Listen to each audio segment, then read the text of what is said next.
This is such a bizarre place to be. Hey, it's Romania Black. On volume 41. What? Just I have a lot of comments to get through, and I told the moderators originally I was going to hold back and just wait as long as I could, but then I was like, I I want to read because, as you all know from last week, I was not too happy about the last two chapters of that volume being just about Griffith. You know what I think it is? I think, and I'm sure I'll have commented and replied at this point, but I think a lot of it was that I knew in my head that we were getting close to the end of MIURA'S run with Berserk, and we were getting close to the last few chapters, and I wanted to savor every chapter that MIURA had created leading up to this point.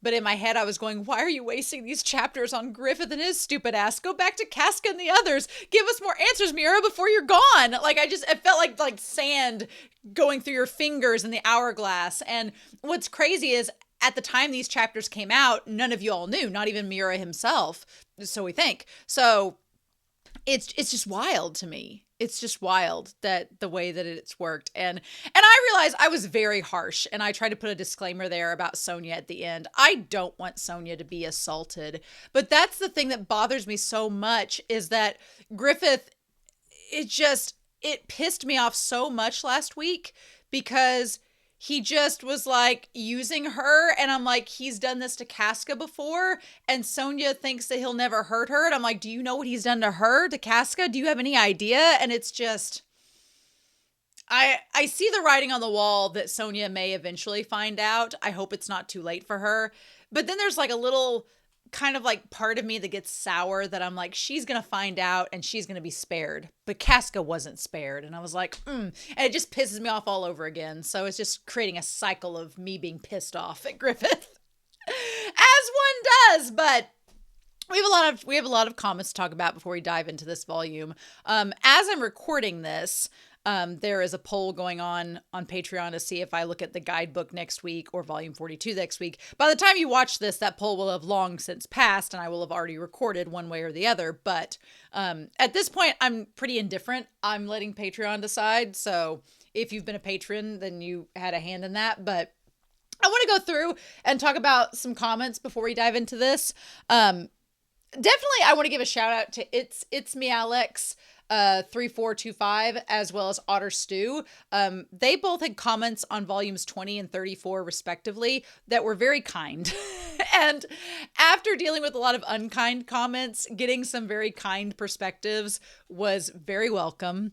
I know I can be very outspoken about Berserk and my thoughts about it, but I do enjoy Berserk for the most part. I just like talking about parts that irk me, and I assume that people will either agree or disagree, and it's fine if people disagree, as long as they're respectful about it. And so I thought both of you were really did that, so I really liked and appreciated that, so thank you very much.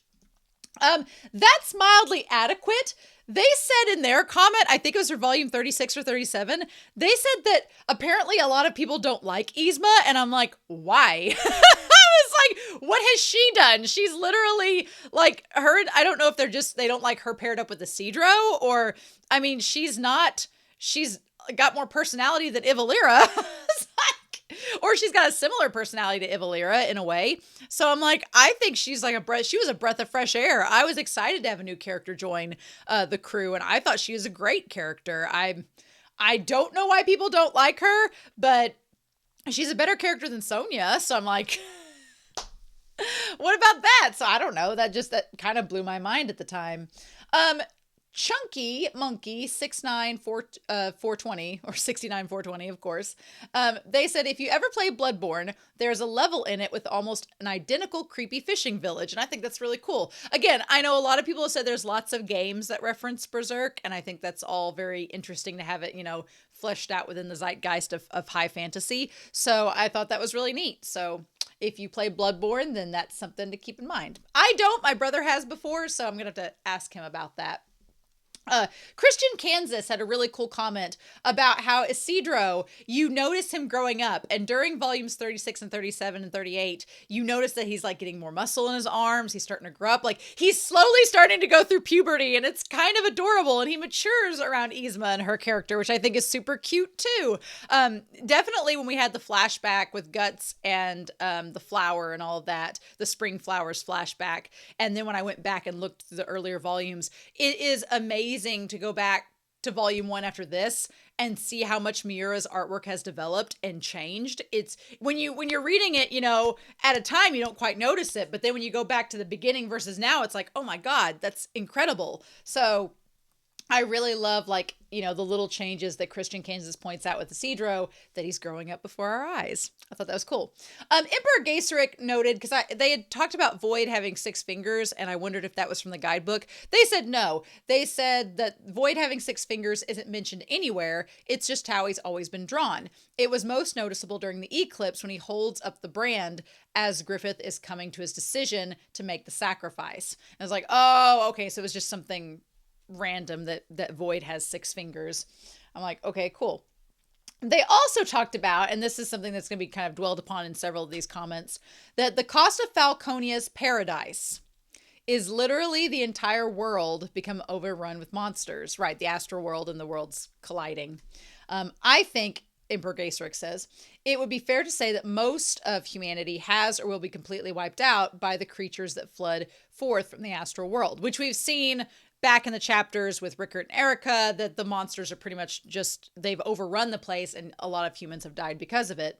Sure, some pockets of humanity may survive outside of Griffith's umbrella, but the majority of towns and villages would surely perish. Yeah, we know that there's that one area, supposedly, that Rickert and Erica are going to, where Psylot's taking them to, that might be a holdup away from Griffith's little pretty world that he's created. But yeah, for the most part, which in hindsight, thinking back on that kind of seems like a very, very, it feels very Attack on Titan, and I don't want to spoil anything, but it feels very Attack on Titan. This idea of shrinking things back down to a very concentrated area seems like Isayama may have drawn from that a wee bit. Or honestly, at this point, Miura, here's the thing.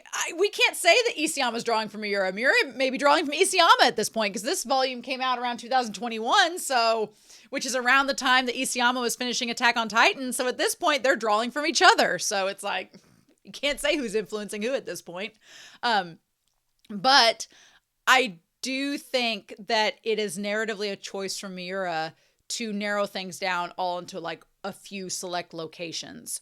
And that will make it easier, as I'm thinking in terms of being a writer, that makes it easier to navigate and to make choices when there's not all these options for your characters. You're like, no, your options are really A, B, or C. And that leaves you as a writer with more chances to take from that and craft your story, because you're kind of limited on what you can do. Sometimes it's better to be limited as a writer, because then it forces you to make decisions. Whereas if there's all these infinite options, then you have all these potentials for plot holes where your readers could be like, well, why didn't you do this? And why didn't you do that? If you simplify it, then your readers can't exactly, I mean, it's a double-edged sword. If you simplify it, your readers can't say there's a plot hole because you've taken care of that. The double-edged sword of that is that now you have to make it interesting and you have to wrap it up in a cohesive way. Again, I don't envy Mori for having to do any of this. I feel for him so much. But yeah, that's interesting to note.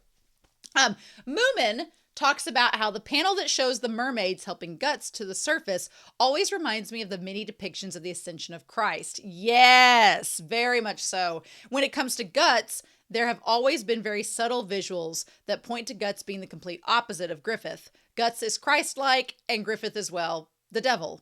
I just find it interesting. Yeah, I mean, that's been since the beginning. Kind of the funny thing about it is that from the very, very beginning, Guts had his little sheath that looked like a devil tail, and Griffith looked like an angel. And it was like hinted at from the beginning, because you know that Guts being the devil and Griffith being the angel, well, that's just too obvious. But what if we flipped it and made Griffith the devil and Guts the angel? Well, then there you go. So that symbolism's been there since the very beginning. And I do like the fact that Miura calls back to it, every so often. Moomin also says that Shirk does not know anything as of volume 37 about Guts and Casca having a child, which she does. She does know the baby exists back from last week, but she, to our knowledge, has not put together two and two that that baby was Guts and Casca's child. She hasn't put that together yet, so that is important to note. In the Spring Flowers flashback, Moomin also pointed out that Guts gets the armor that he wears during the Golden Age arc from that time period. And Chich, they talked about them being a plant spirit. And by Moomin's logic with the story and what Miura gives us, Chich said she was attached to the flower and she couldn't leave. And the elves have been known to wander around. That is one thing I'm curious if the guidebook will expand upon, and that I wish Miura would be a little bit more concrete about, is that I feel like a lot of things people point out in the comments, they are tied to what Miura has the characters say, but a lot of what the characters say is kind of vague-ish, enough to where you can't, some of it feels like assumptions. Like when Chich says, oh, well, I can't leave my flower. I'm like, so were you just born there and you've always been there? Or how did you get there? You had to have come there from somewhere, right? And so I guess by that logic, that means that Chich, whenever she vanished from using all of her petals to save Guts, I guess that means she's never showing up again. Which I feel would be such a waste. I mean, I feel like it would be such a waste. And we'll talk about the meaning of that chapter, the ulterior meaning of it. But I feel like that would have been such a cool callback to have that elf show up again here in Elfhelm and Guts make that connection. But I guess if we don't, then we don't. It just feels like a waste of a character or a waste of a thematic element. But who's to say? So then Moomin says they're beings from the astral world. So what is her flower? She has a very specific design that reflects the look of her flower with the heart-shaped petals. What else do we know about her being anchored, or, is it just audience guesswork? But she is, the flower that she represents is medicinal, and it's called Shepherd's Purse. And I thought that was really interesting. So I like learning about the herbs and all this. Amir Almond kind of ties into that whole concept, though, saying Chich plucked all of her leaves to help Guts. Was it foolish or was it noble? Similarly, Guts is destroying himself to help Casca. So is Guts being a fool like Chich? Is Guts pushing himself too far for Casca? Is Guts plucking all of his leaves on this mission? Well, we've talked about this since the eclipse, and Guts and Casca have gone on this long and arduous journey. I think that it's different, the two situations. I think it would be a logical fallacy to say that Chich and Guts they're both identical metaphors. I think that would be a fallacy because Chich had just met Guts. She just knew him and he showed her an inkling of kindness, or he showed her an inkling of kindness, and she just sacrificed herself for him. With Guts and Casca, their relationship is so much more complex and so much more layered, and there's so many more levels to it. So I don't think it's fair to compare them directly and say that Guts is not, he's wasting and sacrificing for no reason like Chich. I don't think that's fair. I think that it is important that Guts is doing what he's doing, but since the beginning, Guts has been learning little things along the way. He's learned, I can't do this all alone. I have to make friends, and I have to have allies, and I have to have them help me. And I can't just do this. I have to also do that. And so Guts is kind of, as he's gone on this journey, he's little bit by little bit learned what he needs to do to take care of Casca. And I'm hoping in this volume, since it's Miura's last volume, that, dear God, we get some talk between him and Casca. I need it. So I'm very hopeful that we get to that. Amir Almond also says the Falconia Paradise has two big costs that we are aware of. First off, anyone that dies is sent to hell by Griffith for who knows what reason. Yeah, and so that's basically saying that anyone that dies in Falconia, they have that ceremony, they have the funeral procession, they take all the spirits and they go up to wherever. I personally think it's a giant vat of energy that Griffith is going to use to break through this realm into the other layer of the astral realm, or the other layer that Flora was talking about back in volume 24. I think that's what's going to happen. We don't know for sure. But they also say the second, the entire rest of the world has been destroyed. Well, we don't know all of that yet, so don't be spoilery, but we can assume that that's likely what's going to happen based on what the prior comment was. Griffith set fire to the house and then extinguished the fire to make himself the hero. I mean, we have known that since volume 22. It has been a long and arduous journey of Griffith's constant rise to perfection, right? Again, my hope is that it all implodes. It all caves in on him. I want his house of cards to fall on top of him. That'd be great. I don't think that's going to happen, but I think that would be a fun twist. But it is very clear to me we're not going to get to any of those points probably by the end of volume 42, but I'm going to reserve my judgment till we get there. So we'll just have to see. And then Brandon Brick, it sounds like Brandon Evans, but says the main reason, according to them, why Griffith was so fascinated by Guts in the first place was due to his recklessness, as his resilient disregard for physical injury Guts possessed made him a formidable opponent. So their comment was talking about how Guts has always been like brawn and strength and impulsiveness, and from the beginning, very recklessness. And Griffith has always been cold and calculating and doesn't want to make a mistake, whereas Guts has been very open to make mistakes, even at the cost of himself. And so I do agree with that. I think Guts has come a long way. Here's the funny thing about all of it. Guts has come so far. Like, Guts at the beginning was reckless and wild and a mad dog and didn't plan ahead. He just waltzed into danger and said, devil may care, I'll figure it out when I get there. And he's come a long way to the point where he has planned. He has prepped things and made sure to get things in line before he goes into them. With Farnace, with Shirk, all of that. So Guts has come a long way into not being as reckless or as much of a wild dog as he was before. He's domesticated himself a lot. The funny thing is, Griffith hasn't changed. Guts has changed so much, and Griffith is exactly the same. He's the same that he was from Golden Age. He just has even less personality than before. It's like, instead of new and improved taste, it's like even more bland. Basically, with less salt than before. And then Brandon Evans says, Griffith saw he could take advantage of these traits of Guts, which is why he befriended him in the first place and took him under his wing, quote unquote. And then my thing was, he did that originally, but then Griffith grew attached to Guts. Guts has been the only person that Griffith legit cared about.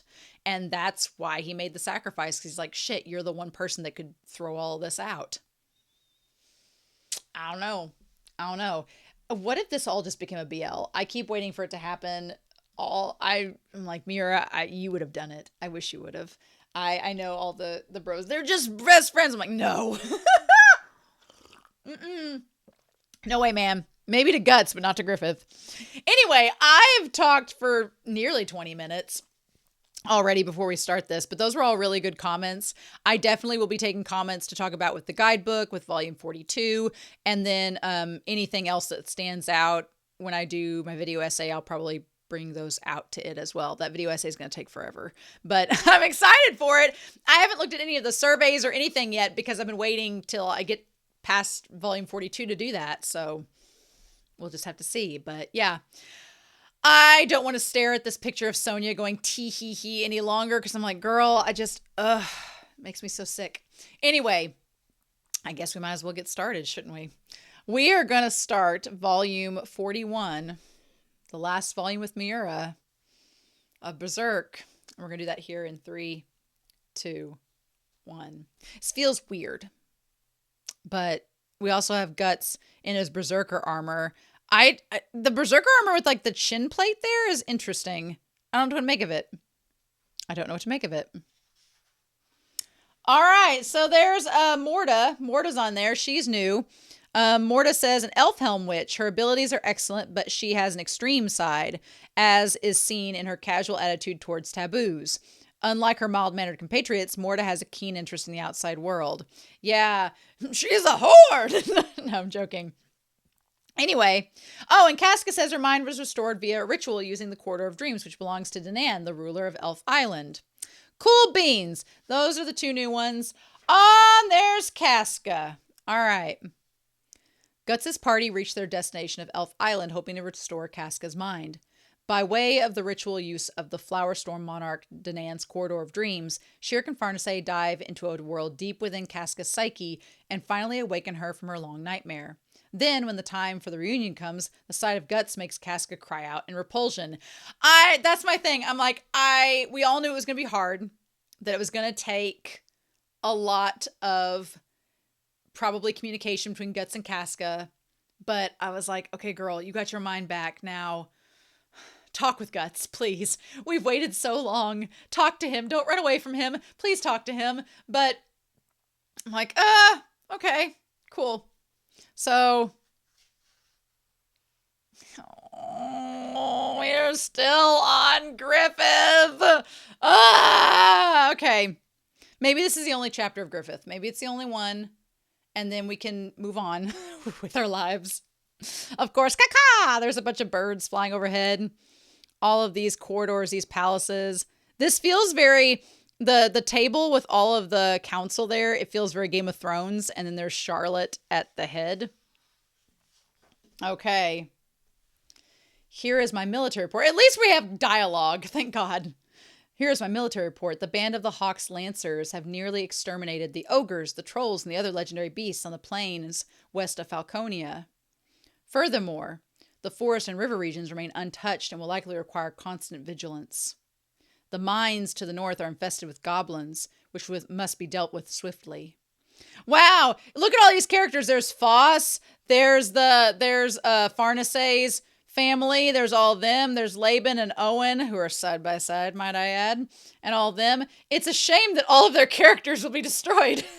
All their personalities! Griffith sucked them all like their souls.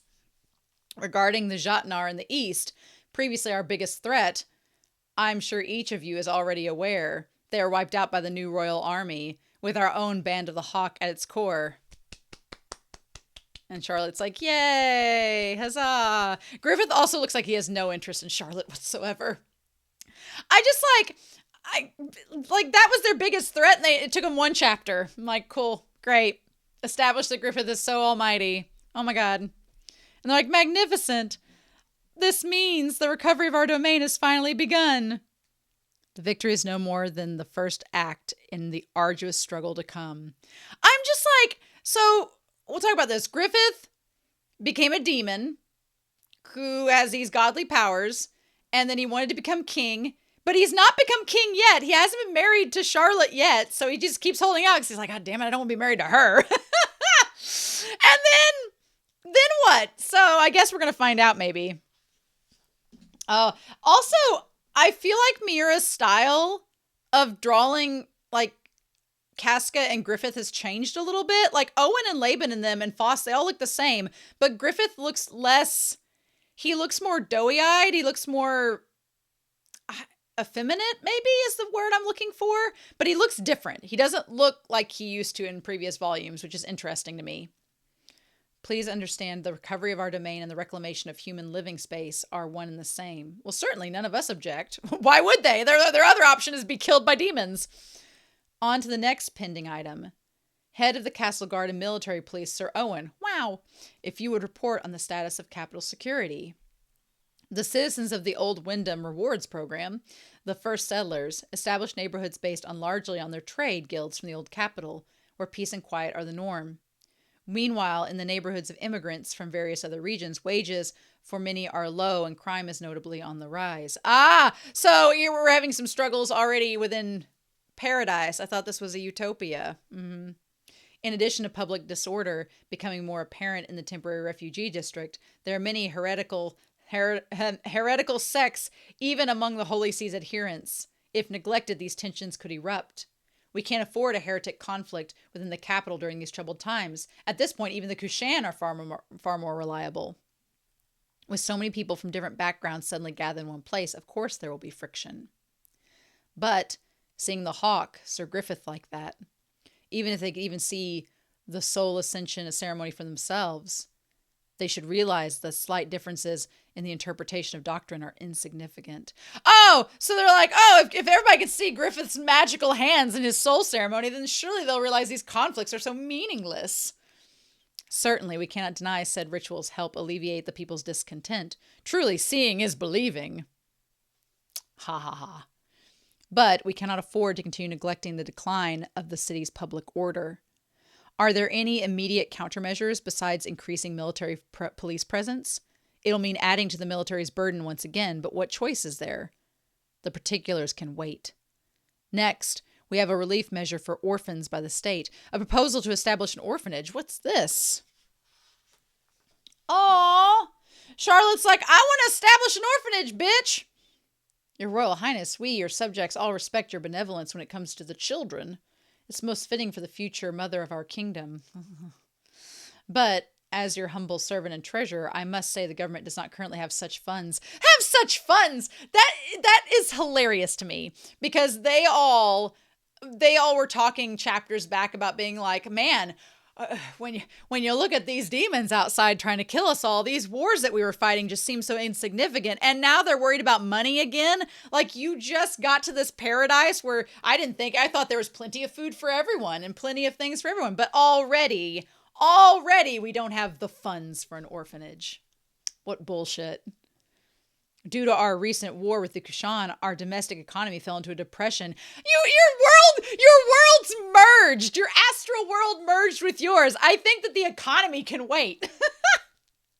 And we couldn't recover before the emergence of these current hardships. We simply cannot afford it. And then Griffith's like, oh, well, no, we should. Of course, Griffith's like, well, we should have an orphanage. Of course he would. Of course he would. Why not allocate a portion of the loot taken from the giants? But things have an order of priority. The budget must be first carefully allocated to cope with current problems. Well, coping's not enough. That's a slow path to ruin. Why, Mira, why are you having this rapist and murderer being all for the orphanages? Isn't he supposed to be a demon and the evil of all evils? In order for us to survive, the only path forward is to prosper. Orphans alone aren't enough. The government should play a part in the education of all children until the age of 8, no, age 10. This would include cultivating a national sense of belonging, solidarity, and morality, in addition to reading, writing, and range of other subjects. And of course, Charlotte's like, of course, yes. Well, that sounds like utter nonsense. Though they are but children, their labor is indispensable to their parents. If it's only half the day, then we provide a daily meal, and that should be a boon for the needy masses. But to educate the people, wouldn't that be dangerous? If commoners grow arrogant, we could very well descend into mob rule, and cracks might form in the class system. Worse, if it will result in a massive uprising. Troubles at home and abroad are a chronic national disease. If we're going to have that same illness, we should not just sit by and grow weak. We should advance towards glory, even if the path is painful. Well, I'm so curious by this because I don't feel like Griffith cares because nothing's going to stop him. He's not worried about the people getting arrogant or stopping a mob mentality. He has an entire coliseum filled with demons. If he wanted to use them, he could. And again, it almost feels like Griffith's just on autopilot at this moment, that I'm like, is he not, like, he knows what he's done. He knows how he is, but he's acting like it's no big deal. It's not, can't be bothered, like, of my past, In 5 or 10 years, if we're to survive and achieve prosperity in this new world, our current standing army of both mercenaries and soldiers serving under the peerage will never suffice. We're certain to need the power of the citizenry, a large-scale army of the people. Oh, so he wants to make sure they're all smart enough to become members of his army. Like, he's wanting to sharpen tools. So let's get all the kids in the orphanages. Let's feed them up. Let's get them taught. Let's make them soldiers that are going to do me good later on, because I'm going to need that. I don't need idiots in my army. I need people that can do what I want. And to fund this vastly expensive endeavor, the people must prosper by any means necessary. Construction, engineering, agricultural improvement, logistics. Anyone with the potential to excel should study diligently in order to support the government and lead us to prosperity. So educating the children becomes a major strategy towards achieving that goal. The people's strength is the nation's strength, true. I mean, this all sounds well and good and sounds all nice and rosy, but to what end is Griffith wanting to do with all of this? But funding it, shouldn't we dip into the treasury for this by, even if it means bending some rules? But if all we do is spend, it will bleed the government dry and we'll have to impose new taxes, and the economy is strained enough already. If we can recapture the northern silver and copper mines, we should be able to mint many coins. I have another suggestion. which ties in with the earlier matter of local public order deteriorating. Oh, interesting. If we continue to isolate the refugees in one district, discrimination and persecution are sure to become the norm. We should act before that happens. If they seek relief from this kingdom, they must prove they are of greater benefit to it than its own citizens. We must instill in them the duty and afford them the opportunity to do so. Meaning what exactly? Well, we incorporate the refugees into the army. Well, aha. You mean as we've done with the Kushan. We have seen the positive results from absorbing the Kushan. We partake of the same food and expose ourselves to the same threats. Those experiences create strong bonds amongst the people. I'm sure they'll make excellent soldiers. But if we hire more troops, it will still require more funds. We will have them lay the foundation to generate those funds. In addition to general military service, new recruits will be expected as combat engineers, to build and maintain roads and construct strongholds and forts in captured territory. And with those bases and roads as cornerstones, we will build towns and cities, a transportation network, a cultural sphere for all humanity. You know, whenever the refugees come in, we can't afford to feed them, but we could put them to work. We could put them to work and make them earn their keep here. It's not slavery. It's not anything like that. It's just them earning their place. And then they won't cause any disruptions. Sure. I mean, that's never been done in history before. Never. What are you talking about? As a means of national defense, too, we'll build grand walls along the expanding royal border with a cordon formed by scattered bases rather than one large permanently stationed force. Using the roads to swiftly dispatch large-scale forces when the need arises should prove more efficient, and we could keep costs down during peacetime. Military service lasts 10 years. Those who serve their time can be granted citizenship for themselves and their families, or residence wherever they wish in the kingdom. Aren't those good terms for arrangement and labor and reward? Sounds a little bit like 86. Only Griffith makes it seem so nice and fluffy, but you're fighting demons. Oh, yes, in that case. Other governments are currently at a standstill. Cities, towns, and villages everywhere are isolated and overrun by legendary beasts. Our Midland is probably the only functioning nation left on the continent. And isn't that funny? Because it's like Griffith made all of this happen. He basically made it to where everywhere is overrun by monsters. So he's like swooping in, being like, oh no, how did this problem happen? I've got this crazy solution to solve this problem that I caused myself. And I go, who knows? What other choice do they have? They don't have a choice. We're amidst a strange and menacing world that threatens to destroy us if we take one false step. That's so ironic that he's saying that. But another way of looking at it, one could say we've obtained a blank and boundless map. To survive, we will expand and invade. We cannot afford to hesitate to fill in that map. Oh my God! It looks like Gaiseric! Shut up! It is said that in ancient times, the renowned Emperor Gaiseric formed a great empire across the entire continent with this land at its center. Yeah, I mean, that's Skull Knight. That's literally Skull Knight. Yep. Let us show what we can establish to humanity's realm, a second empire. You know, that's funny because we all kind of know apparently that first empire did not go over so well. And Gaiseric was like, or Skull Knight was like, yeah, that was a bad idea. We need more information from Skull Knight. But that's literally him. It has to be. It kind of looks almost like him and Zod fused, but like... So yeah, basically Griffith is just going to play just Risk across the astral world, and he's going to make sure that he controls it all for whatever purpose he has. Whether it's, my theory is still that he's trying to get enough energy and have all the humans ready at his disposal so he can sacrifice everybody and break into that other realm, that other dimension where he can rule everything. Okay. A second empire. What a grand vision, while our kingdom faces an existential threat. Still, and Laban and them walk away with Locust and them. But Laban's not a apostle yet, though, I don't think. We can't just stand here. We have to scrape together the funds no matter what. I will check in with some prominent firms and I'll ask the Holy See for support. It's a silver lining that loans to other countries were effectively nullified. I was just about to say, you know. Minister Foss. They used to do little but scheme to protect themselves and their own interests. Now they seem like whatever possessed them has gone.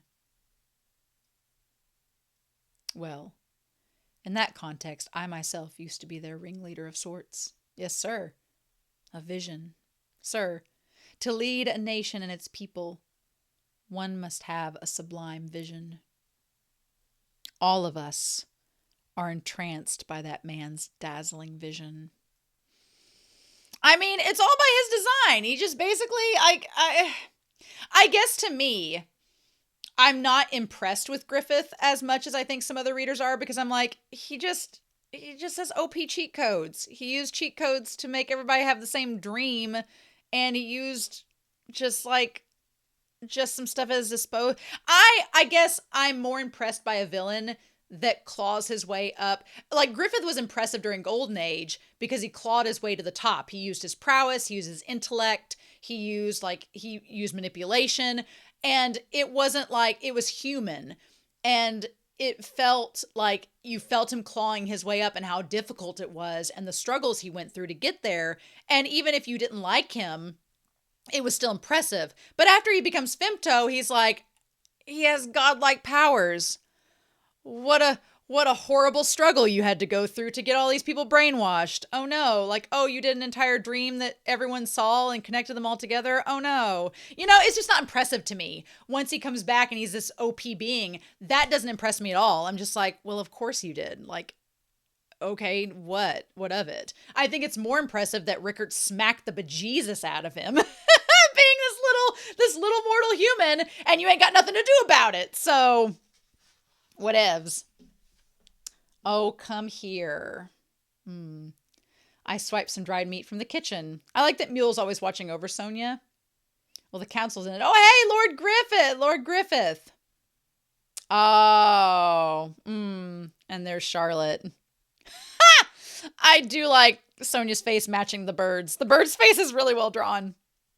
Oh, Highness, it's improper to run. You'll slip and fall. Back there is that.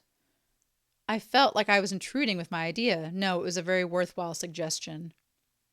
If the kingdom can be a good parent to orphans, the orphans are sure to support the kingdom once they're independent. Yeah, Griffith is just basically saying like, no, more tools, more things, more toys for me to use, more things for me to step on to get what I want, right? I don't like seeing all these women around Griffith. I'm like, get away, girls. Leave. Go away. I want to take the flowers in the garden gathered from all over the kingdom and plant them at the orphanage, so it can be a home sure to soothe the children after all their hardships. Mother of the kingdom indeed. Like a mother looking after home. Oh my. Ugh. Well, in that case, would that make His Future Royal Majesty the father of the kingdom? Ah, she's smacking the bird! Stop that! Ugh. I don't want Griffith with Charlotte. Why does this story make this just seem like it's like, oh, no! No, it's not! Gross! Lord Griffith, do you have plans after this? If you'd like, we could have tea together in my chambers. Well, I would love to soothe you from your weariness from your campaign. I like that Locust is like, we have no plans. You should do whatever you want. Like, Locust is like, go on, sir. I could do something soothing too. Quit it. They haven't spent time together in a while. Don't just get in the way. Weren't you by Lord Griffith's side the entire campaign? I'm taking a long ride. Don't come with me. Yeah, as if. I'm the only one who never gets a day off. I just can't enjoy any of this storyline. I'm like, if we've had to suffer beside Casca with what she's gone through, no, thank you. Ew, no, girl.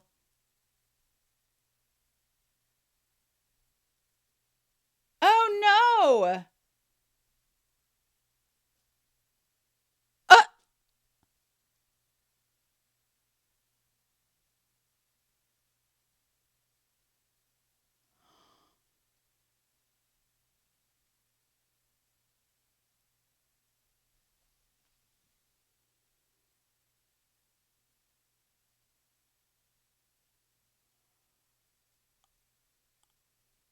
does he become the baby that goes to see, is his hair going to turn black and he's going to become the kid that goes to see Guts and Casca?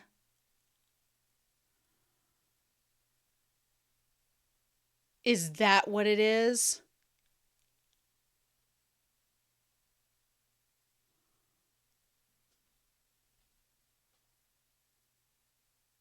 You are joking. So he just had sex with Charlotte, and now he's going to have the audacity. But that baby's going to take over his body and make him go see Guts and them?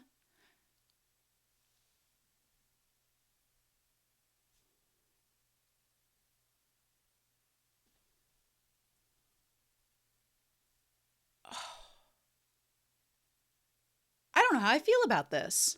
I really don't know how I feel about this. I don't know. That would make sense, maybe. I don't know. I don't know how I feel about this because it's a full moon. He has to go every full moon. What? What?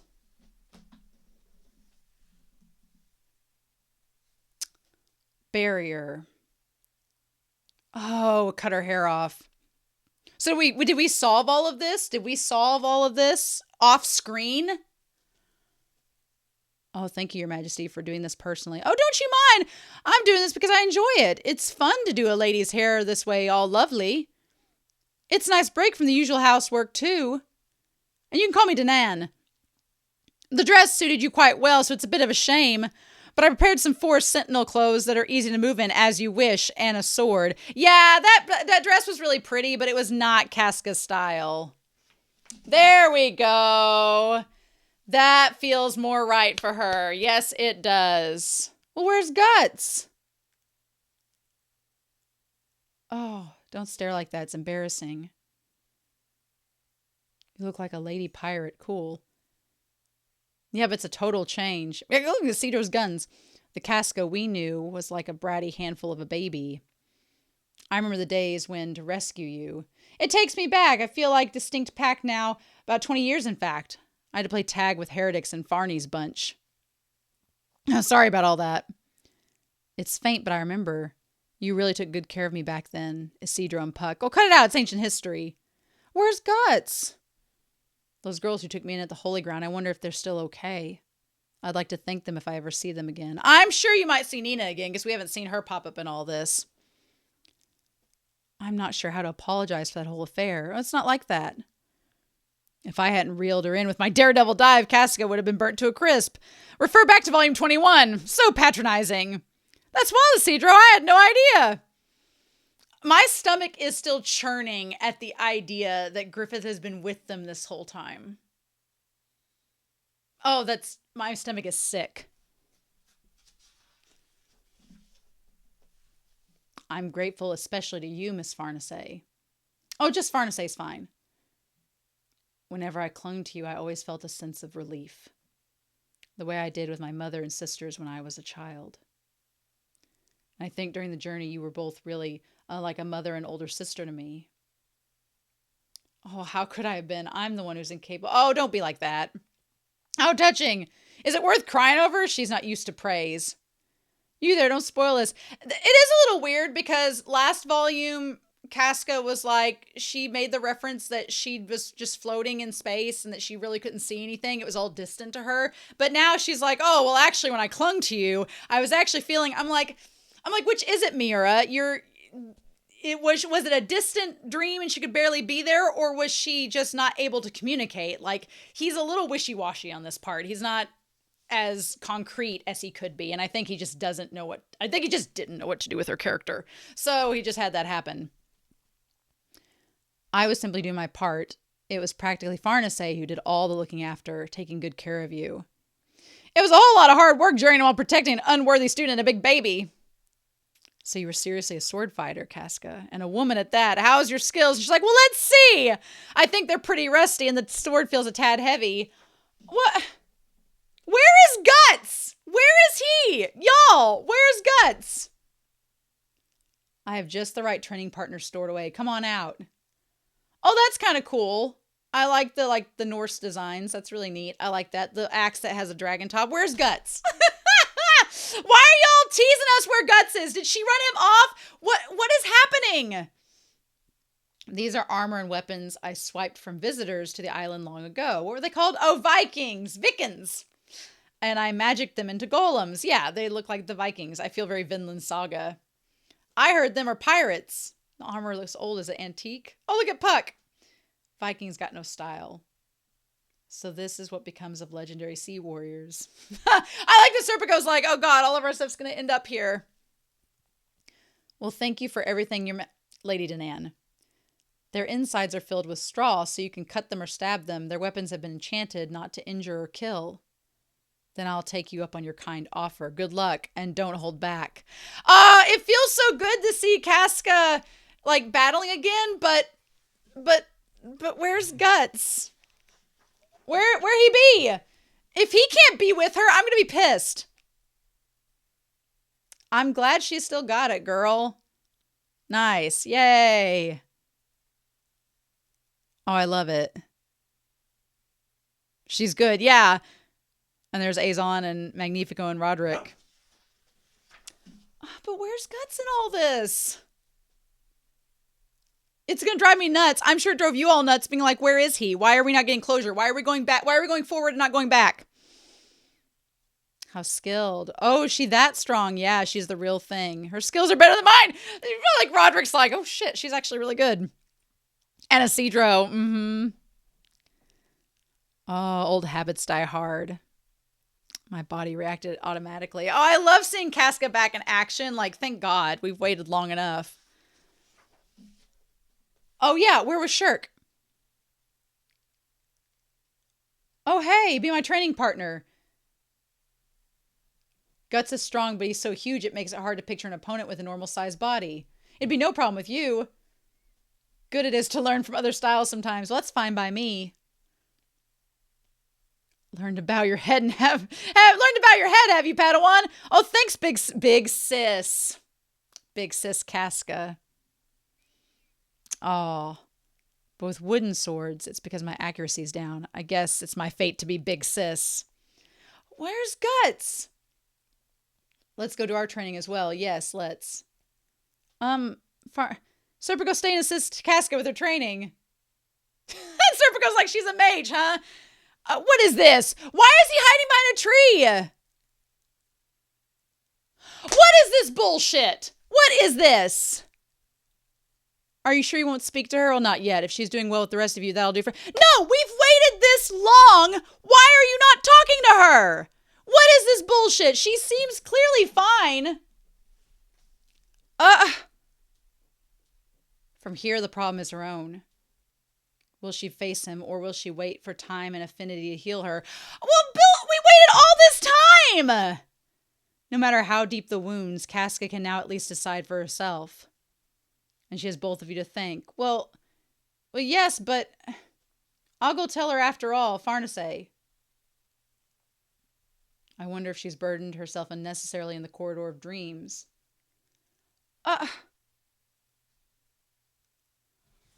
She doesn't seem bothered, so why?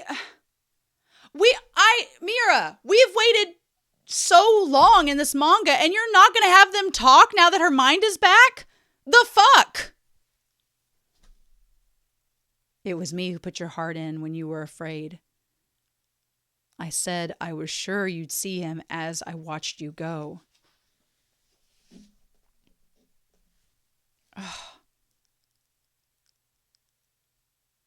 However, Guts, just stay there and listen. Then again, what to talk about? You've got good companions. Of course, I'm already aware of that. Okay, fine, you be my opponent. The things during our journey, it's like I was dreaming of someone else. It's hazy. Isidro's really taken to you. It's hard to believe that you took an apprentice. It never seemed possible back in those days. The way he's contrary is a lot like you. Although his teacher was a little less approachable. But his smooth two-sword style, yes. It reminds me of judo. Ooh.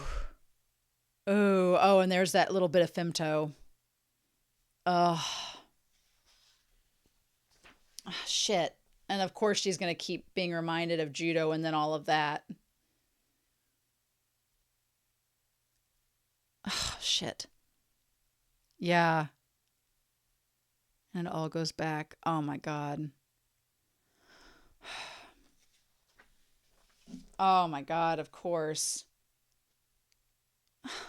Why? Damn it. I knew this was going to be hard, but, why did she see, like, Guts was there trying to protect her? I hate it for Guts. Like, why can't he have nice things? For once. We waited all this time for her to get her mind back, and now every time she's going to look at Guts, she's going to be reminded of that? Oh, I hate it. Oh, I hate it so much. I knew it was going to happen, but I hate it. And, oh, now you show up, Skull Knight. Now you show up. So how is he going to be able to be with her? What? You knew it was going to be hard. It was going to be difficult, but damn it. Oh, it sucks. It sucks. It sucks so much. Why? How are we going to get over this? Skull Knight. The cherry orchard. Drink that slowly. I put on another shameful display. Oh, don't worry about it. You only just awoke from a long, long nightmare. For now, you mustn't push yourself. When I try to touch on the past, it's like I've suddenly been brought back to that place. I see it all over again.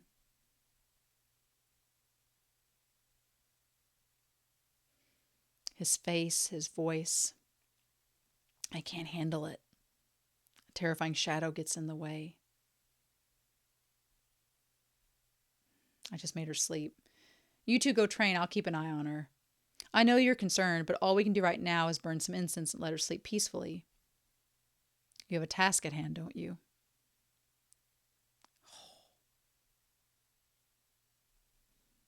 Tugging on her, holding on to Farnesay. She relies on you so much.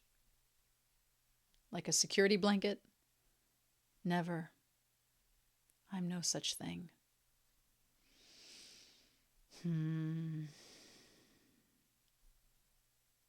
Is it sad that I wish she relied on Guts a little bit more, maybe? But no, I like Farnesay's story. It just sucks. Like, Guts loves her so much, and she can't be with him, and it's so stupid. Miura.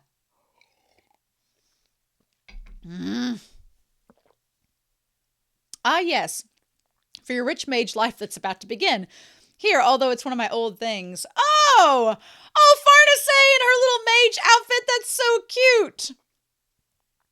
Oh, and Serpico behind the tree watching. I hate this parallel of Serpico and Guts like at an arm's length. Like, ugh. This hat doesn't seem right fit for me. Oh, you'll get used to it. It looks quite good on you. It's all flashy on plain old you. Oh, Evalera, shut up. A beginner like me in this get-up knitted from cherry blossoms. Oh, how pretty. I bet it's pink. It's too elegant. I feel pressured. Although it's nice and light, it's a boon from Danan, so you'll just have to accept it. All right. So what we're going to do now.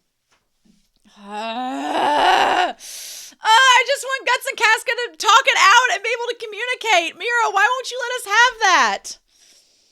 Skull Knight, you better be here to give us some information. You better be here to do something. I tell you what.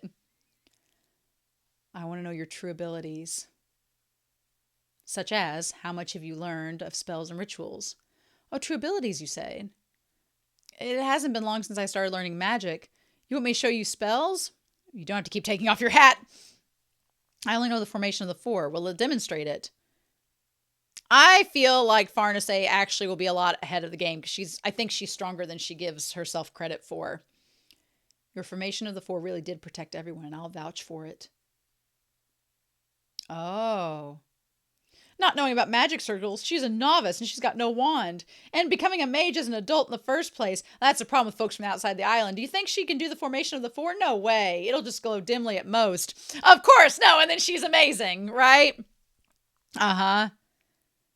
You say it hasn't been long since you took up magic, but how long has it actually been? Oh, maybe 3 months. And I bet, yeah, for them, it took them all so much longer. I love that Shirk is like, oh, she had a really good teacher, that's all. What's up with your companion?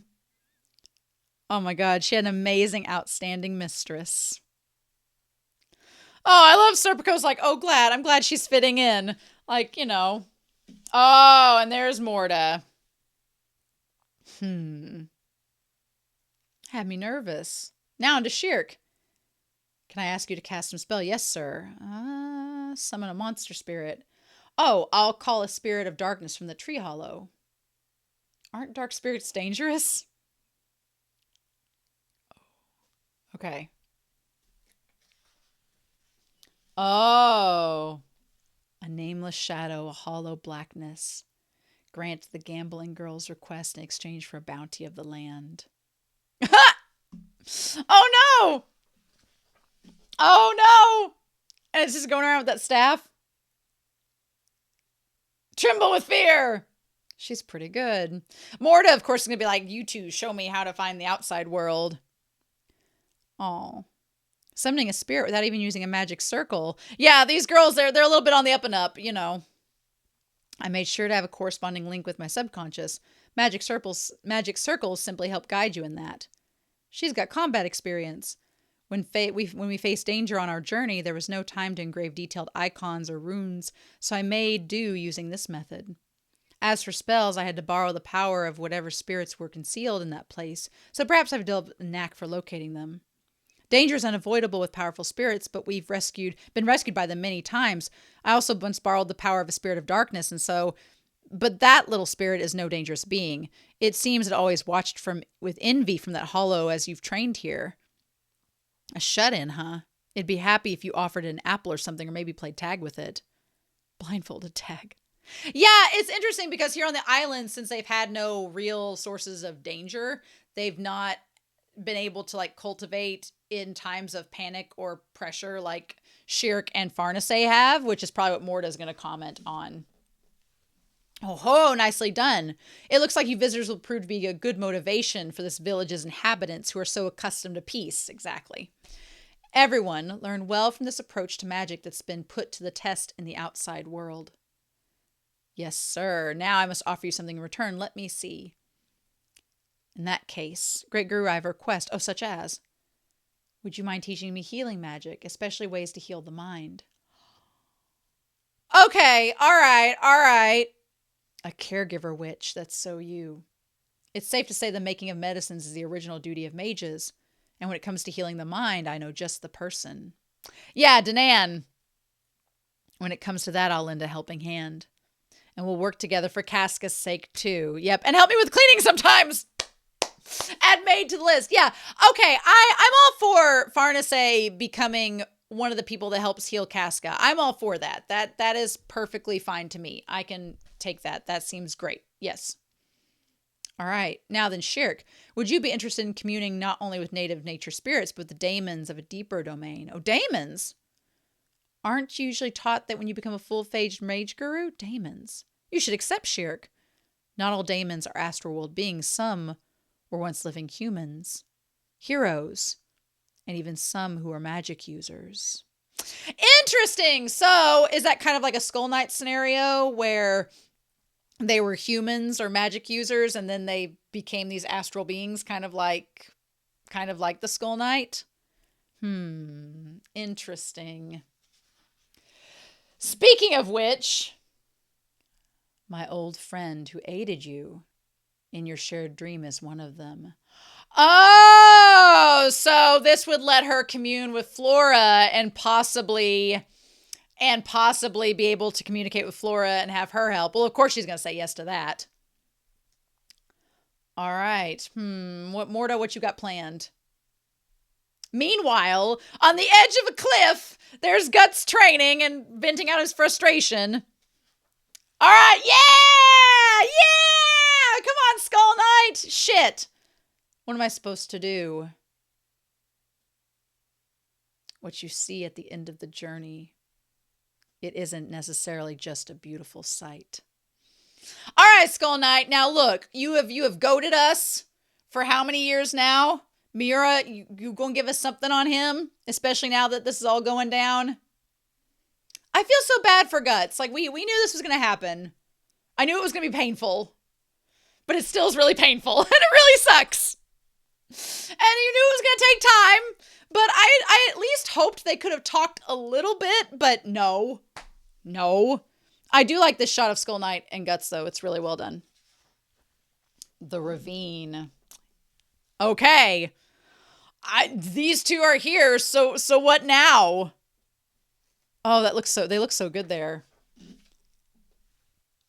As we are led by causality. And you and your weighty way of talking. You gonna tell Guts about how you had one job and you messed it up? So how about it? A while back on that moonlit beach, you gave me that gracious warning. Looks like I didn't need it after all. As you can see, I made it to this island without losing any more pieces. Although the trip was a little rough. That was luck. Thanks! But don't relax your guard. Causality has yet to converge. What is that supposed to... Oh. It's been a long time, Your Majesty. Okay, here we go, Emperor Gesserit. No, is Skull Knight along the lines of what you go by now? Majesty. Give us, come on. I recall your face. Your Vid's son. My name is Gedfring. When I was a child, my father brought me along for several audiences, and now I find myself in a governing role for the village. That clever youngster has come far in the world. Well, thank you. Now, wait a minute. Just how old are you? No. That question's meaningless for one. Whose flow of time differs. That's a good way of putting it. Like, you don't really know how old these people are because on this island, time flows differently. Which, now that I think about it, when they leave here, what is that going to be like? I see you and Sir Knight are already acquainted. Yeah, like it or not. He's sort of a herald of misfortune. Like it or not, is that how it is? What do you say, Sir Knight? How about we go along with the Black Swordsman and pay a visit to Hanar? Who's Hanar? A dwarven craftsman skilled with his hands. It's his expertise that produced your armor, as well as Sir Knight's. Oh! You'd do well to listen to whatever he has to say. Very well. It would also be a chance to repair the armor. Okay. I mean, sure, why not? But... Okay, so this armor came from the island. Well, that'd explain why Flora had a hold of it. Skull Knight knows Flora and these mages, which makes sense. Of course, he'd know how to get here. Sure. And he's Emperor Gesserit, basically. Okay. Okay, so Morta is like, Oh, Morta sees them. Uh-huh. Is she gonna go over and be a nosy busybody? Envision the broom sweeping the Barites away. I know how she feels seeing everyone flying. Oh, is she going to be able to fly? The first thing any magic user wants to do is try it out. But serious straight-laced kids aren't really cut out for that. Relax your shoulders. Typically, the first to fly are always the carefree, or those who easily get carried away, as Barites find them unapproachable. It's still all I can do just to float a few inches off the ground. Well, come on. You got to be more light and airy.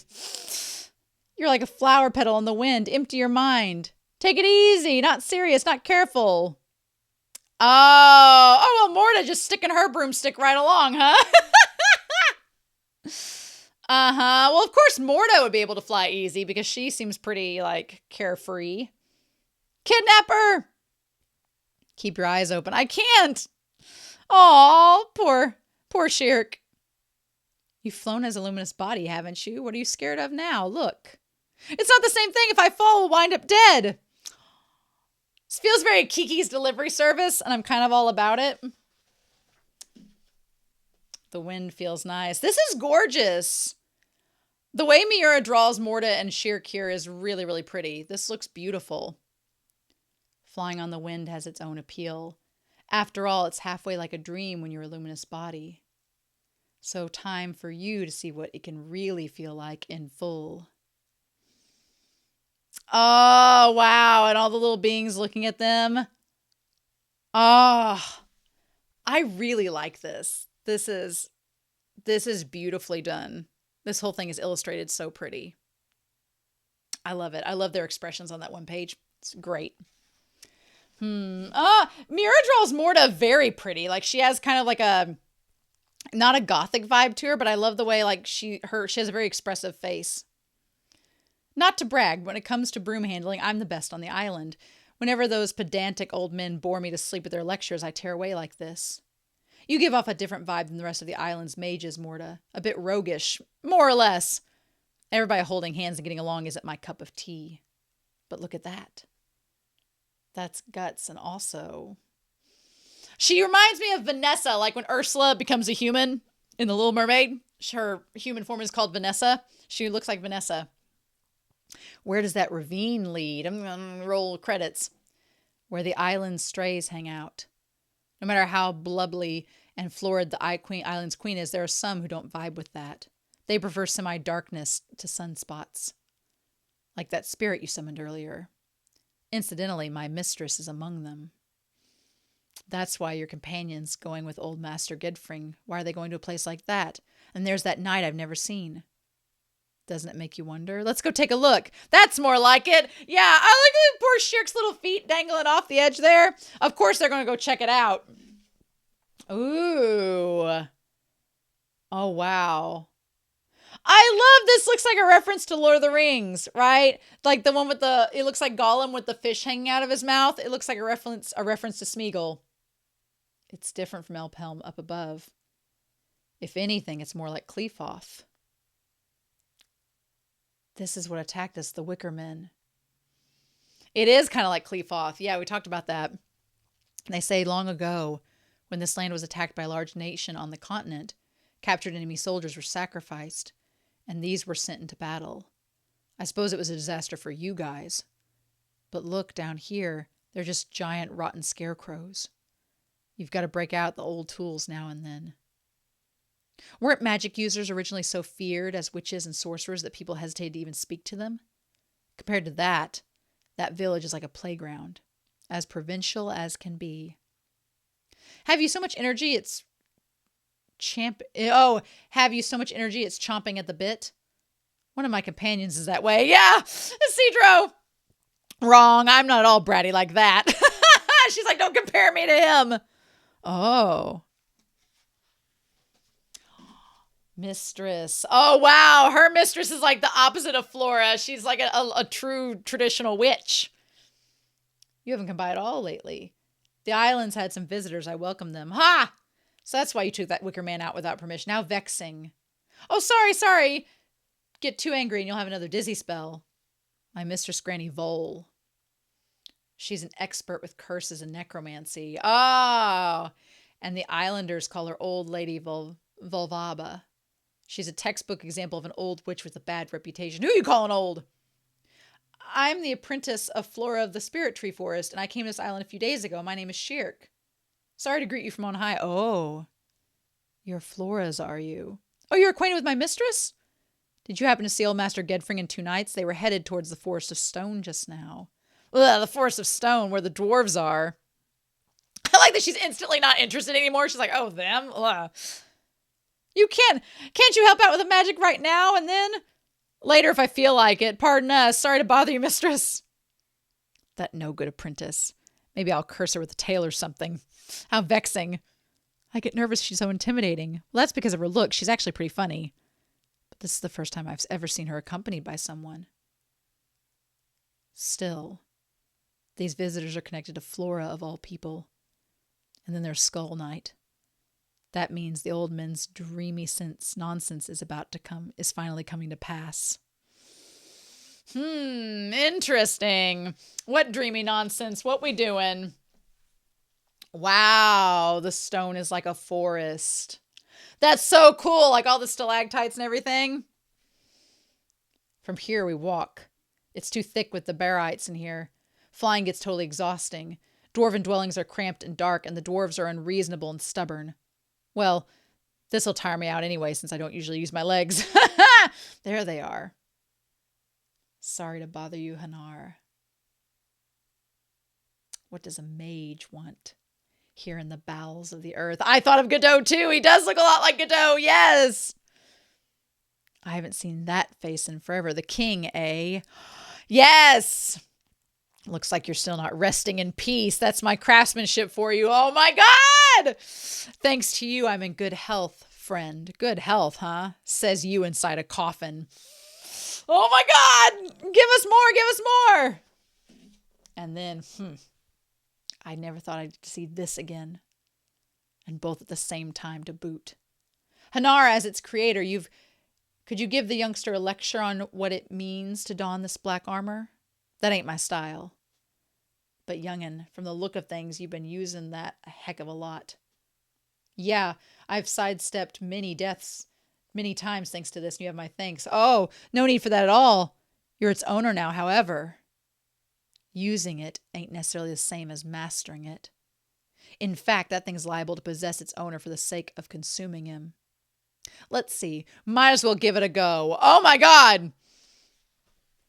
Oh! And he hit it just at the right spot and it just all comes up over him. Come on, Miura, give us some Skull Knight backstory. We know it's King Gaiseric now, so what? What do we do?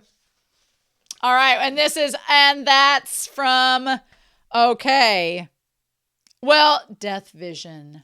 It's a good thing Shirk's here, isn't it? It's a good thing Shirk just happened to be here, right?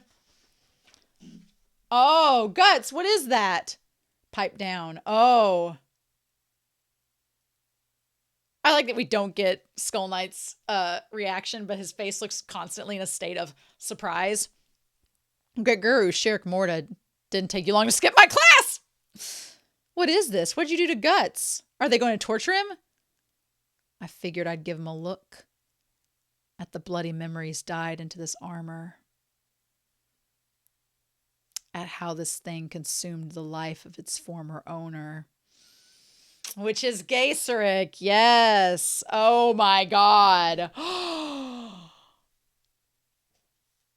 Holy shit. And there's the vortex. And there's the God hand. There's Ubik, there's Conrad, there's Slain, there's all of them. Oh my God. Although that looks like the one doesn't necessarily look like Femto, but it is.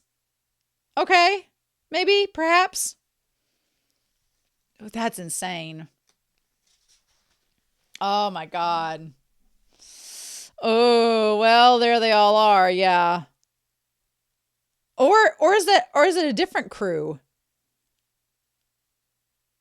Wow, all the demons, everything. Is this supposed to be when Gaiseric met the God Hands, or is this something different? Because it does look a bit different. That's insane.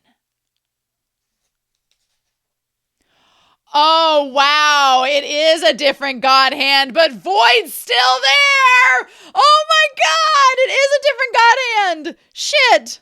Wow. Wow. Huh. That one is so creepy with its like with the rib cage. That's also like a mouth that's a body. And then that one is like the Slan equivalent, just with more boobs that are also fingers. And then there's one that kind of looks a lot like, big nasty pointed teeth. Ganishka. And then there's another one that looks so basically, Void is the same. Void's been here all along. He's Mr. Causality's been here from the beginning, but the other God Hand have come and gone. Interesting, you would say. Interesting. I've been waiting to see Skull Knight versus Void this whole time, and this is just further proof of why this needs to happen. Oh my god! What? Oh.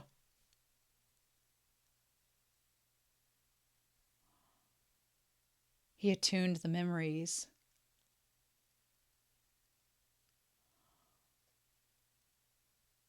Is that Gaiseric or is that Guts? Because that looks like Griffith in his arms, but is it a woman or is it something different?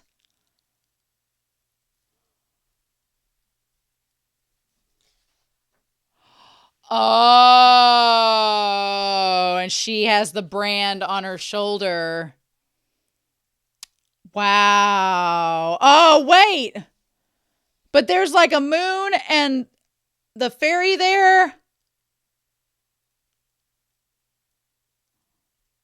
Oh, wow. And that's what Gaiseric saw. So if Griffith had been a woman, huh?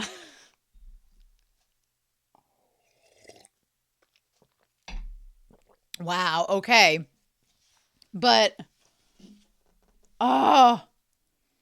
And she had like the fairies. There was like a moon and fairy emblem on her. And then does that mean she's died? What happened?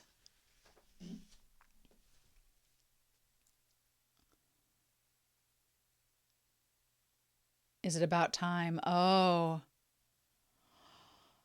Oh. Wow. And then it came back. I like that it went from the dog head to the skull, like the Skull Knight, and back to him. Oh. Oh, you're not half bad. This always happens. I owe you, Shirk. What you just witnessed was the end of a once foolish king and the beginning of a wraith wandering through an endless night.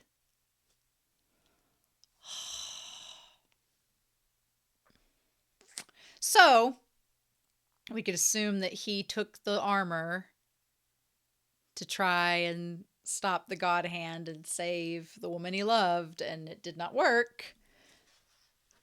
Oh, leaping monkey. Ooh, okay. That was an eclipse. Is he the same as me? What's this hollow? A mausoleum. At the root of the spirit tree, His Majesty, Sir Knight's former lover, lies buried. Oh, with the flowers and all the elves. You are here this time to visit the grave of the Lady Maiden of the Cherry Blossoms, Sir Knight. I saw her too. Danan is the very image of that woman.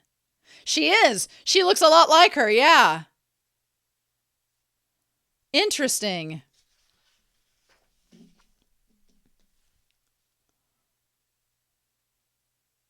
Oh, with the cherry blossoms.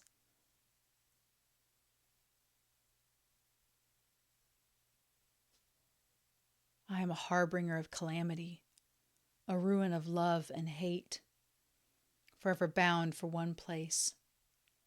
I have no desire to bask in the afterglow of bygone days. Oh, let us be going, lest we intrude. So is Danan her sister, or how does that work? Guru, what sort of connection is there between my mistress and the Skull Knight? In her youth, your mistress Flora was one of the sorceresses who served the Lady Maiden. In those days, the two of them were quite attached. But those feelings were too strong. After that disastrous day, the black sun shone upon the world.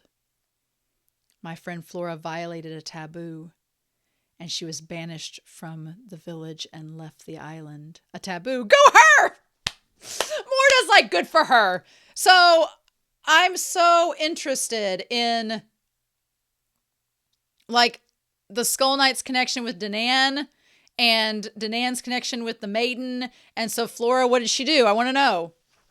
Oh, you're not going to tell us? Tell us what taboo she committed. What the trigger? Ah! Trying to turn our Shirk into a hot rod, or what happened to this when she starts talking about turbo brooms?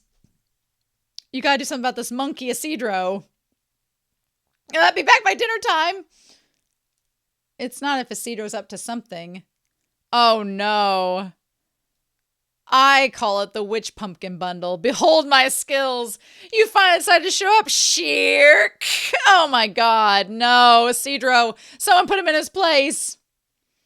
Do something about your companion. We came to the forest to gather medicinal herbs and he jumped us.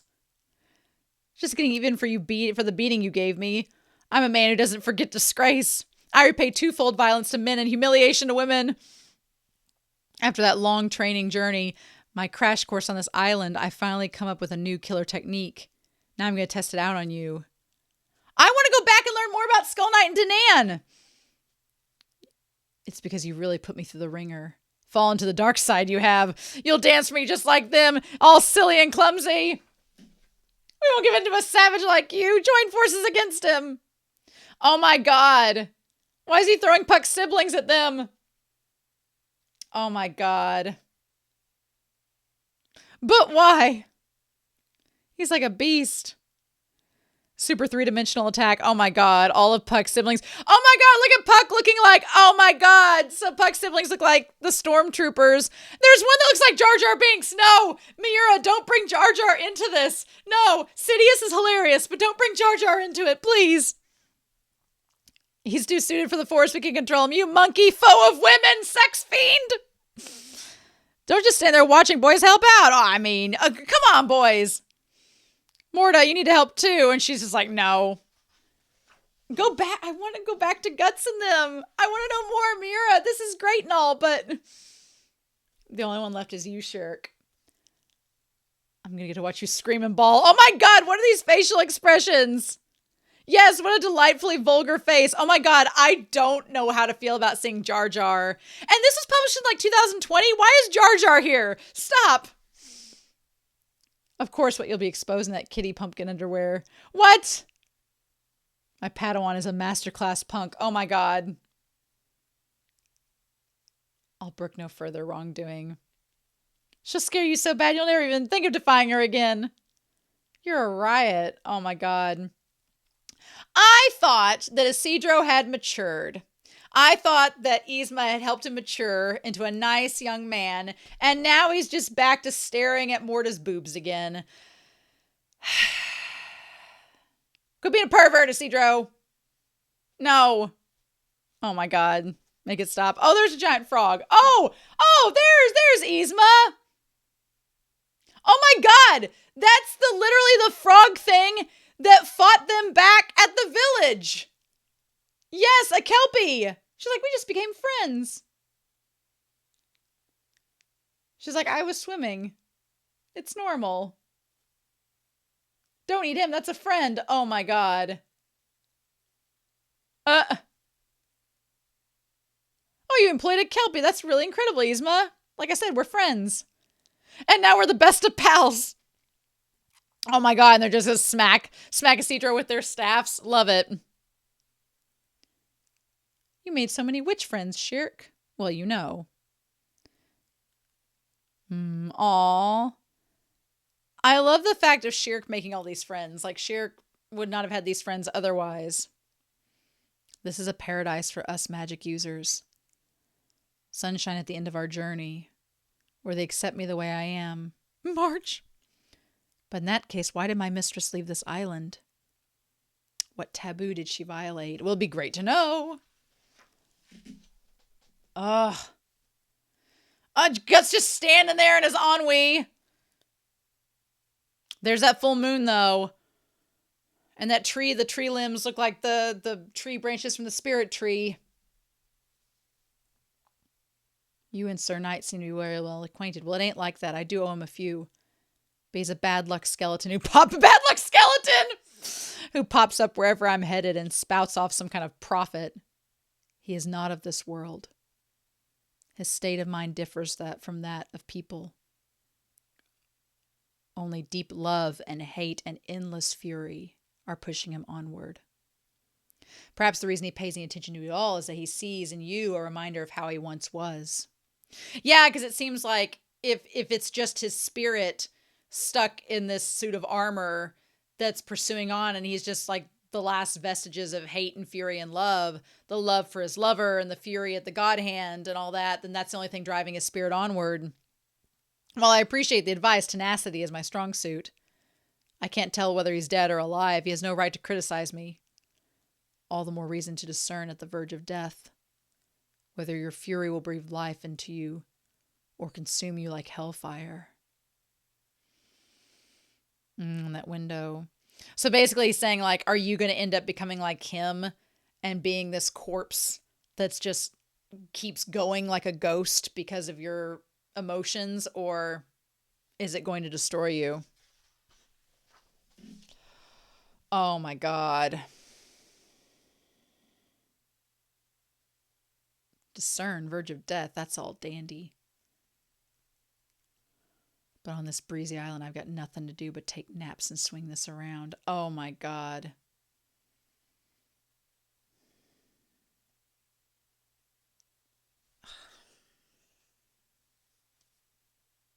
If Griffith is also their kid, then they can't kill him.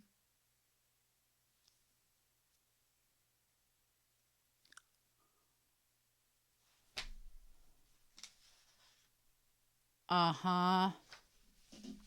What is this? Once a month full moon, it becomes their child and goes sees him, but it's actually Griffith. What's gonna happen is Skull Knight's gonna see the baby and try to kill him because he'll know it's the God Hand. Oh my God, no, that's what's gonna happen. Tears of morning dew. You? How come you're here? Hey.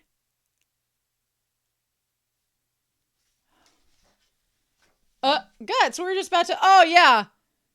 Where did you... I found him out there. Mm-hmm. Found him. He appears. Still alive, Shorty? We saw you at my island. Did you swim here? Maybe he was stowed away. If he's here on this island, then it must really be... You're the Flower Storm Monarch. Danan.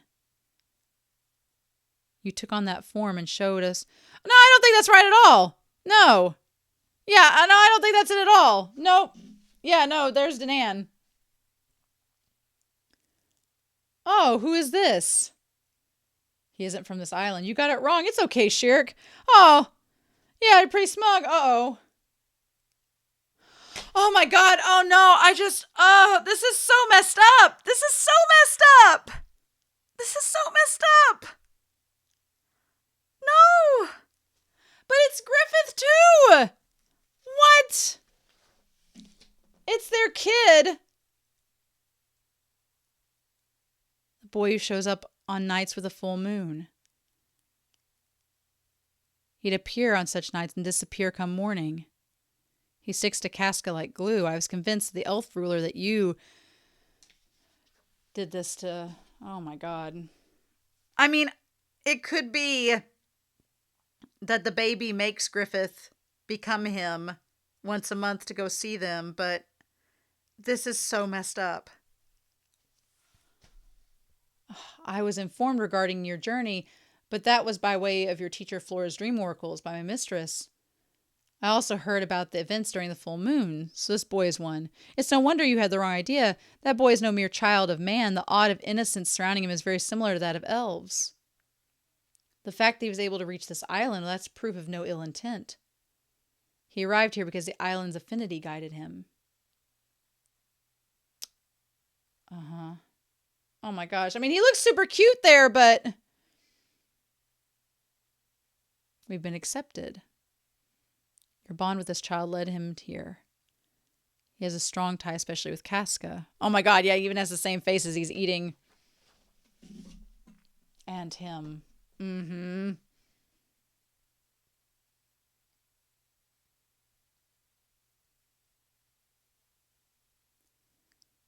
Oh, look at Isidro and Yzma. Look at him coming in with his morning workout. But what happens when it's morning and the baby leaves? Like, and so now Griffith knows where they're at. Oh my God. Like, my stomach feels so sick. For a few days here, it'll be the night of the full moon. Okay, sure.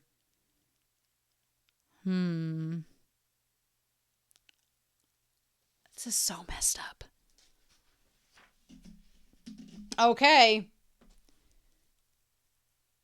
And then, yeah, all the little walking mushrooms and all that. Such an ordinary child. Who knows what the story is, but I can't sense even an ounce of malice from this kid. The elves aren't wary either. Yep. Oh my God, and there's Casca walking around with him. And then him, like, riding on top of Yzma.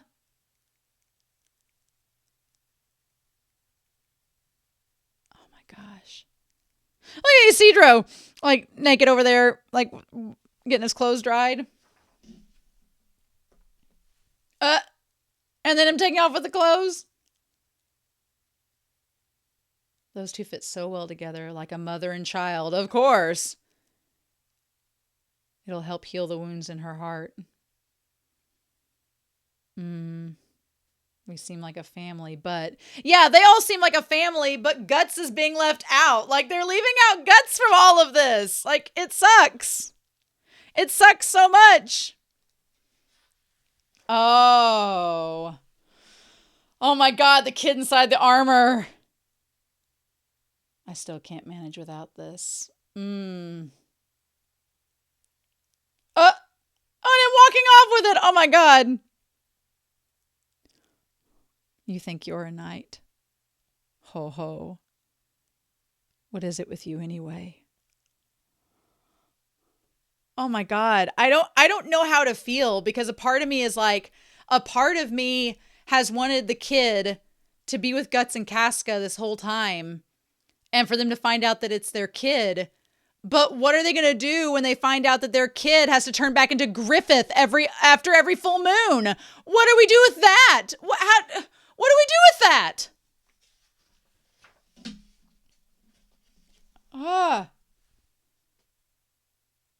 Oh, Shorty. Go spend time with her. Oh my God. And the way Guts looks down at him like a dad to his son. And watching him from afar. Oh, I hate that. I want them to be together, Miura. Why do you do this? That moonlit beach where I first met him. No, I knew him from before then, as Elaine. Affection, sadness, but from where?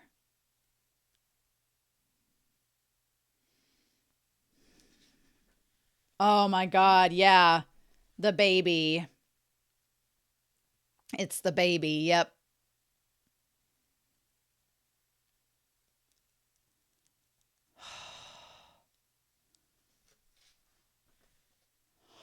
Oh my God. Oh my God.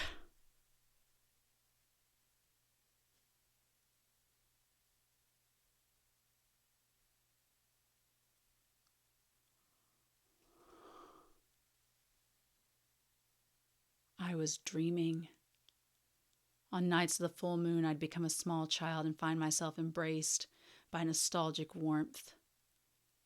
But when I wake from the dream, all that remains is a faint sense of loneliness.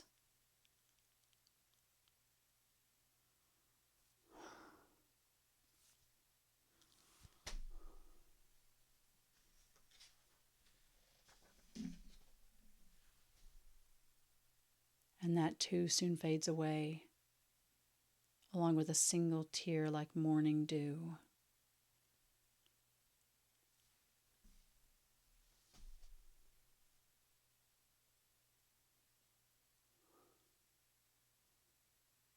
Oh.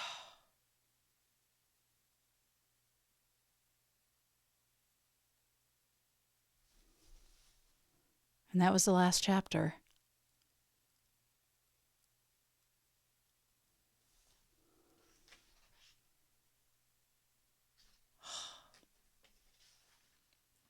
Okay. Thank you so much for enjoying Berserk, for giving it your ongoing support. Tears of Morning Dew, the final installment printed in Volume 41, is the last manuscript that Kentaro Miura personally inked before his death. The members of Studio Gaga, who for many years have created Berserk alongside Mr. Miura, worked their utmost to complete the manuscript, resulting in the publication of this manga volume. With so many pieces of information still pending, we are grateful for you for waiting for so long. As for what will become of the manga from here, we apologize that as of now this is still yet to be decided. As we consider what to do moving forward, we feel a keen sense of just how outsized for us the story of Berserk that Mr. Miura spent over 30 years producing is. Much like Guts' sword in that respect, we at Young Animal have had a hand in producing Berserk over the years. And if there's one thing we can say, it's that as we move forward, we will always take into account first and foremost what Mr. Miura would have thought. Finally, to all domestic and international fans, we've read with gratitude all the letters and such that you've sent. We'd like to thank you once again for all your enduring and profound love. The Young Animal Editorial Department, December 2021.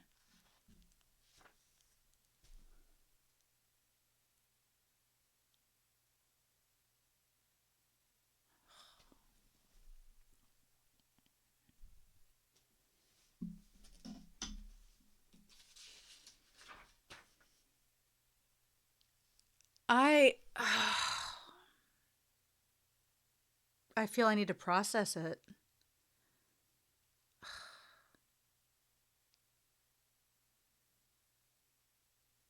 So the baby's been dead the whole time. So the baby's been dead the whole time. But because the baby was used as part of the vessel to bring Griffith back, every full moon, he turns back into the baby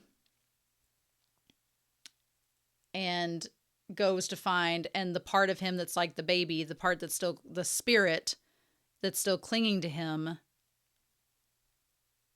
goes to find Casca and Guts. But now they know that it's Griffith.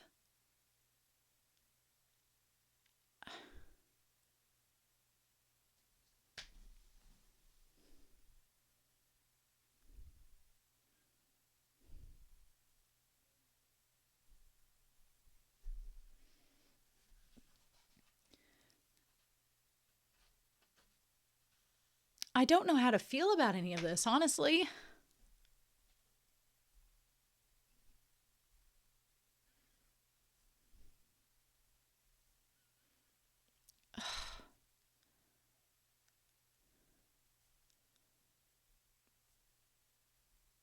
I don't know.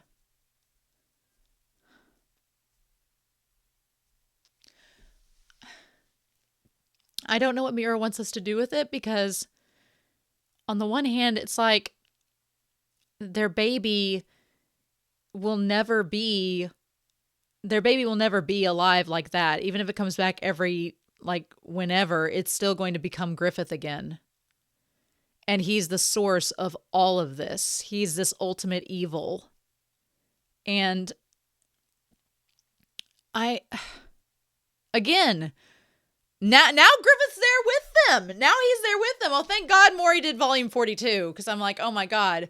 But now he's there with them. So it's like,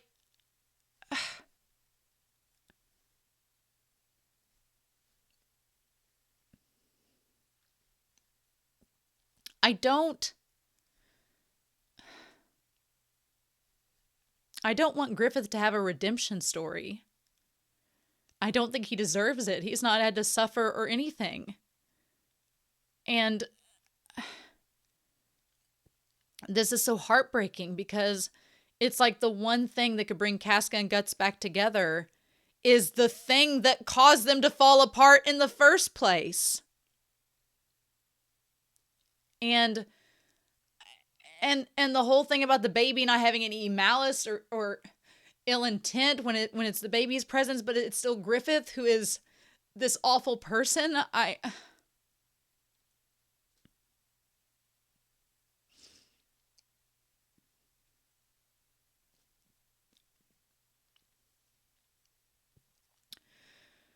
don't know how to feel about it. just don't know how to feel about it. I hate it. Because it's like, I guess I don't know what they're going to do, because I hate the idea that, because Guts and Casca aren't going to want, because I'm sure Griffith next episode is going to be, I'm sure Griffith the next volume is going to be like, oh, this is what happened to your baby. It's now part of me. So you can't kill me, but I'm still going to go and be king of the world and do all my things. But now you can't kill me because I'd be killing your baby. And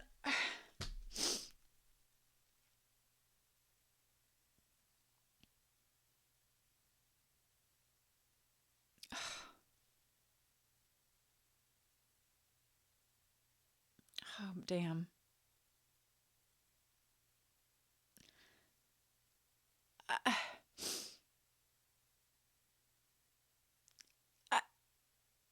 There's so much that could happen next. I'm like, if Skull Knight's still there and he comes back and he's like, you're one of the God Hand, I need to try to kill you.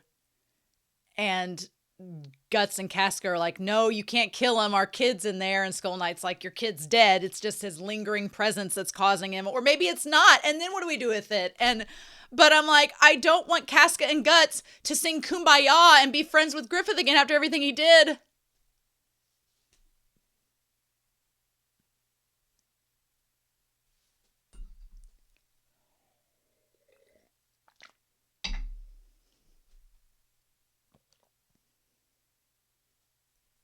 I don't want that.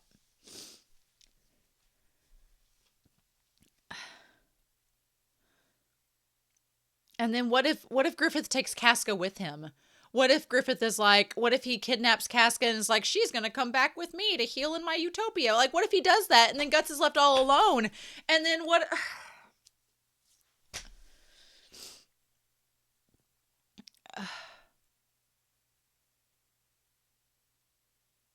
Miura, why did you do this? I couldn't figure out a reason of how they could be separated, of how they could be two different beings. Well, the answer is they're not two different beings. They are the same being. They've always been the same being. But I'm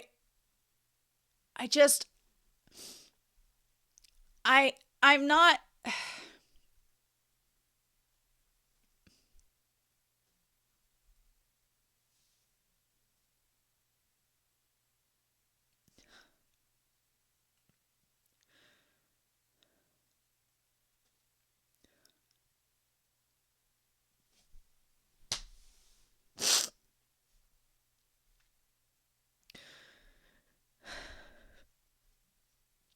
I hate this concept.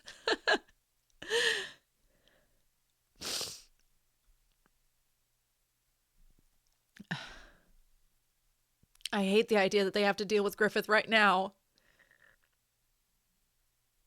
And I want to think that maybe it would bring Guts and Casca back together, but I don't think it will. I just hate the idea that Griffith is...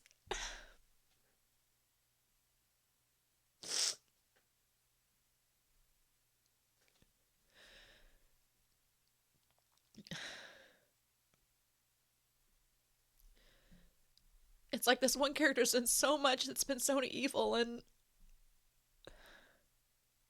he just keeps getting away with it.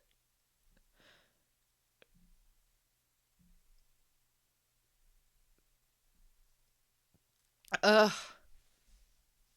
I don't know, y'all. I don't have words.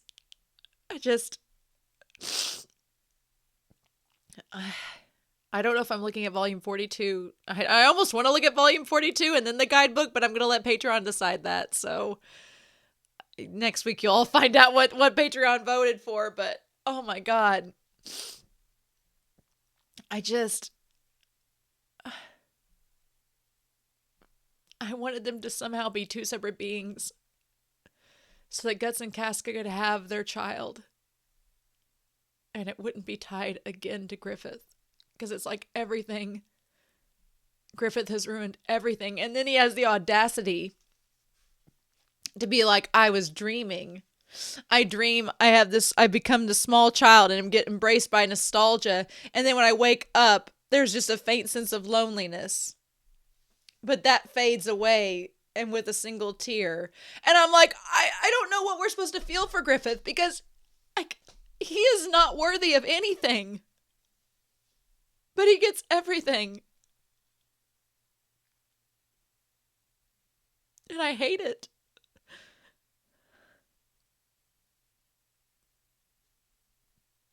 Ugh.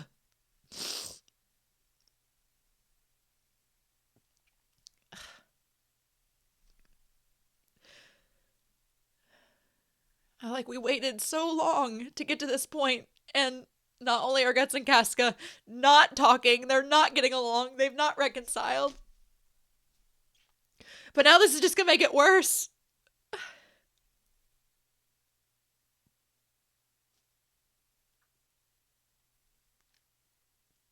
Ugh. I hate it. I don't got anything else.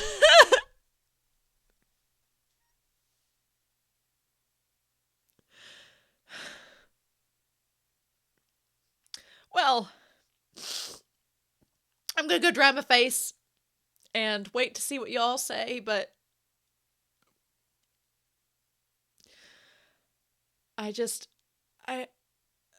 it's just heartbreaking. It's just heartbreaking and so sad. I'm like, Miura, why? And this was his last chapter.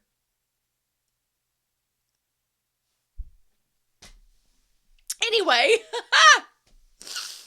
Oh, I hate it right now. Oh, the struggle bus continues, but only for a few more weeks. Until volume 43 gets published, so